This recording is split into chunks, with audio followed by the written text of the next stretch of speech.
We need to understand this. This has been hugely misinterpreted and misunderstood on various dimensions, whether it's fear or love or anger or joy. We need to understand it's not about something, it's by itself. It is not that there must be something that you must be afraid of. It is not that there must be somebody that you are in love with. It is not that you are happy about something or miserable about something. You can be simply miserable. Hello? Six? Or you can be simply happy. You can simply sit here just by yourself and be very loving. You can sit here and be terrified about nothing. Because human experience is not created from outside. Human experience is happening from within. So what happens from within may sometimes find outside stimulus, but you can work it even without external stimulus. Hello? All of you are experts, aren't you? Without any external stimulus, you can create pain, you can create joy, you can create misery, you can create anger, love, fear, whatever you want. Because the seat of experience is within you. Only thing is you are not sitting there, you're crawling around it. You're supposed to be sitting there on the seat. If you were sitting on the seat of your experience, you would decide what should be the nature of your experience. Right now, because you're crawling around, something happens accidentally. We find an excuse. It's because of this guy I'm suffering. Even if he's not there, we would find somebody else. Hello? If that guy is not there, we'll find somebody else. If that is not there, we'll find something else. So, this is not about something. This is about that you have not taken charge of the seat of your experience, that's all. You just need an excuse.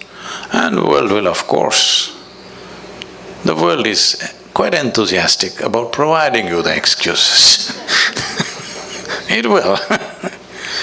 They will provide lots of excuses. But believe me, if you were alone in the desert, you would still go through all these things without anybody around you, without any threat to your life. Yes or no? So, this is the fundamental flaw with life. Instead of fixing myself, I want to fix the whole world. Well, do what you want. You can't even fix one more person absolutely in your life. Hello? 100%? Did you get anybody ever just the way you want, 100%? Did you? No. Even… they're telling me even robotic machines have their own characteristics, they do their own thing. Even if you have a dog these days, they do their own thing. Yes, because you couldn't fix anybody, that's why you try to settle with a dog. But even that guy does his own thing. You can never fix anything outside of you 100%.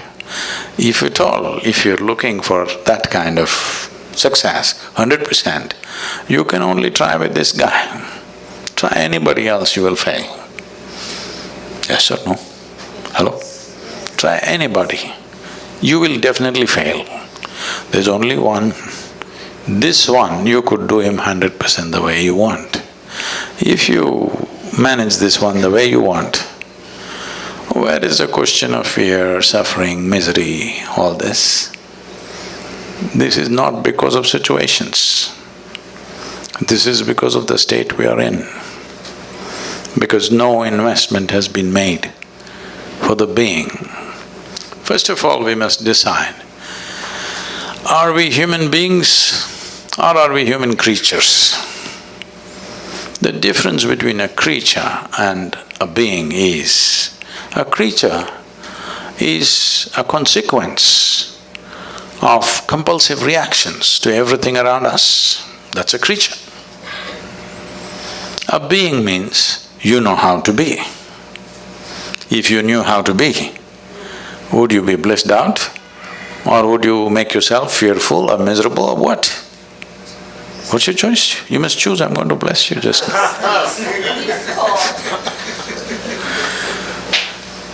Definitely, highest level of pleasantness, isn't it, for yourself? What you want for your neighbor may be debatable, but what you want for yourself is very clear, highest level of pleasantness. Why such a simple thing is not happening? It is not happening because, we gave you a very complex machine. Peak of evolution on this planet is you. If you were an earthworm, you wouldn't have these problems. Just eating, sleeping, reproducing, dying, you were fine. You're doing great as a creature. But you became human.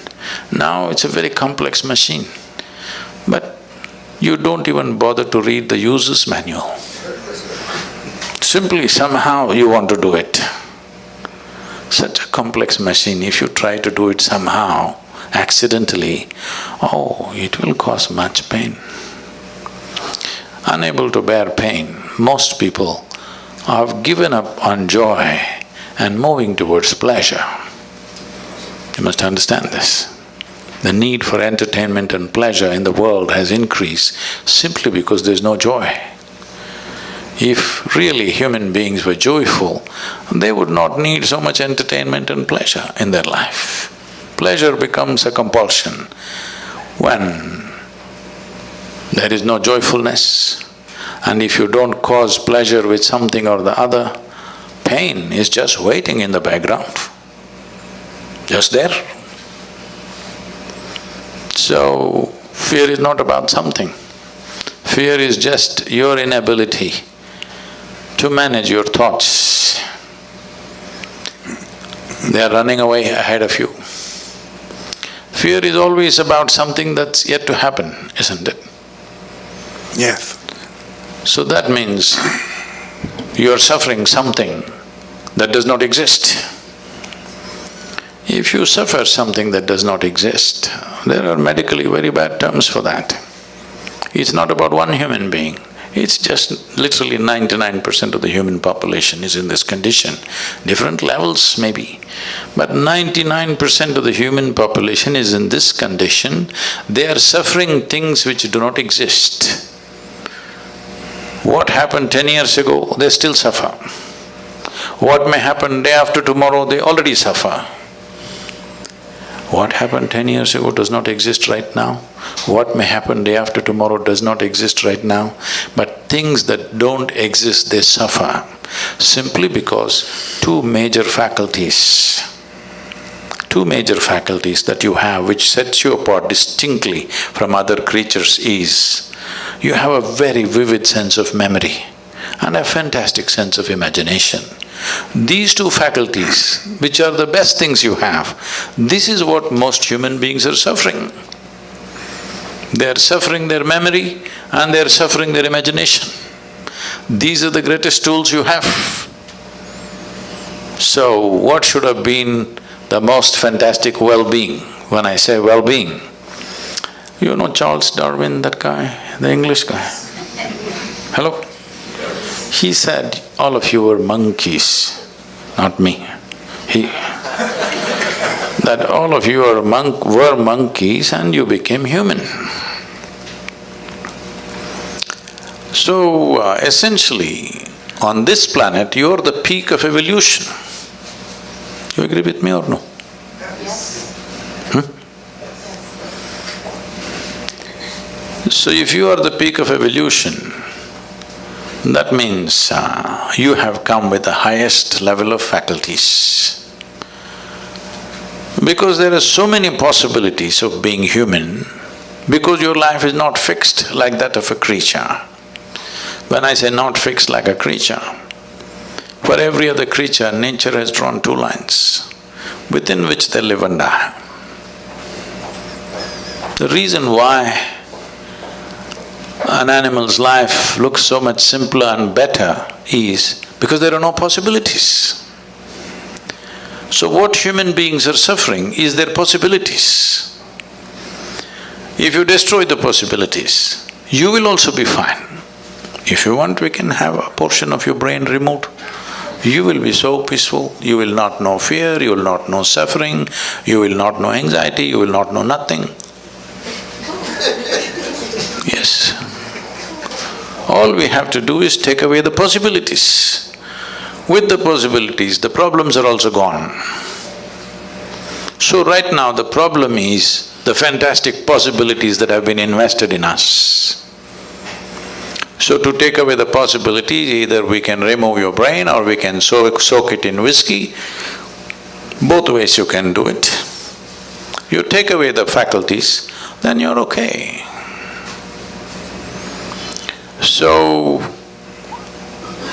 the problem is just this, that when you're given something so complex, you need to spend a certain amount of time knowing the nature of the machine that you're using. See, some people are handling these cameras. That's not a spacecraft.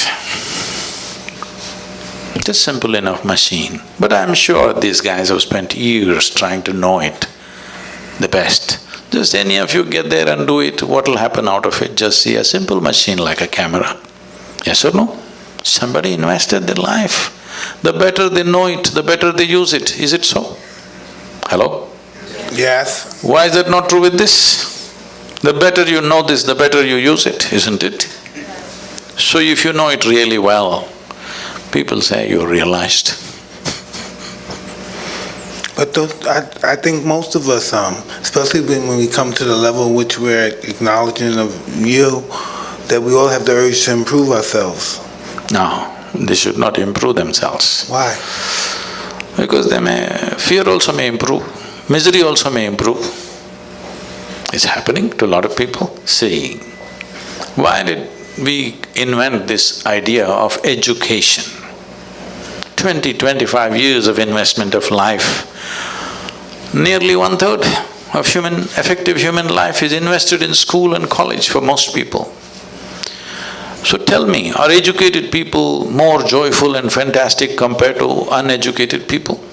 No, but that's not the only way to improve yourself. I don't only look at that in improving yourself, that's just… No, I'm saying that was the idea behind it, isn't it? I don't know. I mean, it's talking about it from far from a human perspective to reach your highest potential until you manifest, you don't even exist anymore. No, I'm saying improvement as an idea is not a good idea. What you need is realization, that you realize what is the nature of your existence. From that, you do whatever. If it's a physical activity, you can improve.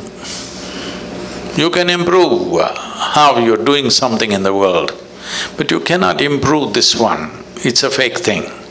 If you realize everything is settled, otherwise anyway it's a struggle. When situations are good, you pretend that you're improved. When situations turn against you, you will see who is who. When everything is going well, everybody is fantastic, you know. When life turns against you, still are you fantastic? That's a question. I don't know. I think most people take life as it comes. From my experience, I never thought any good would ever happen to me. Just from being brought up in my environment, in my neighborhood, that you always saw bad things. People died. It was just normal seeing people die, seeing prostitutes, just seeing that kind of filth and stuff. It was normal. Matter of fact, it was even honorable, because it became so normal. We normalized it. So it's like this. In the yogic culture, we always use lotus flower as a symbolism for human growth and development. Lotus flower grows best wherever filth is really thick. So, why we are using lotus as a example or a symbolism is, this grows well because there is filth. It stays in the filth, but untouched and fragrant. So this is a choice that all of us have. Either we can develop allergy to filth and run away and live in a mountain cave. There also filth will follow you in your head, it won't leave you. Or we can become part of the filth. Or we can blossom into a fragrant flower. This is a choice every human being has every moment of their life. Will they exercise this choice? That is a question mark.